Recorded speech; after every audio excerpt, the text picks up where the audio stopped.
How do you know that your transformation is not just attributable to psychotherapy? There wasn't anything that happened in my therapy to trigger this kind of reaction. 3 weeks in May, I think we spent all of our sessions talking about whether or not I should do this program and the benefits and the potential costs of doing the program. My therapist very much wanted me to look into this.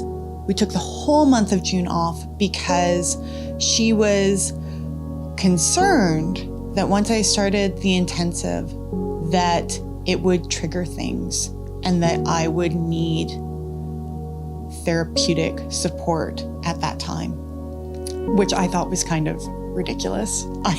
I didn't have any idea what this program would do in terms of causing me to think back on the past. In my classroom, Andrea had mentioned how some people will start to think about their lives differently. We'll start to put things into context. We'll start to understand events differently than they had before.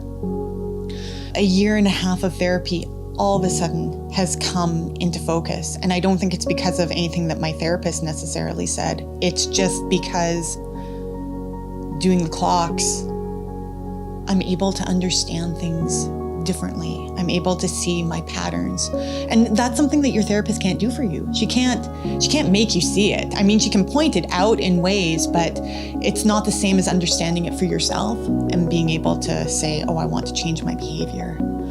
In our last session, it sure felt like we were able to make a whole bunch of progress, where we got to the point of talking about issues that I very seldom am able to get to. She hasn't had to talk to me, at least during these last few sessions, about trying to rein me back into being on point. She hasn't told me I've gone off point. I've had very vivid dreams, very interesting dreams since I started. Not necessarily all happy dreams, but things that have made me want to delve into my past and into my childhood more. Since doing this cognitive intensive, I've realized that there's issues there that I have to go back and explore, that there are things that I either didn't want to look at before or didn't understand. Actually, I think a lot of it was simply not understanding, not even understanding the kind of questions that I should have been asking in our family dynamic. Questions that probably wouldn't have occurred to me, where now I feel suddenly like I want to know more about my family.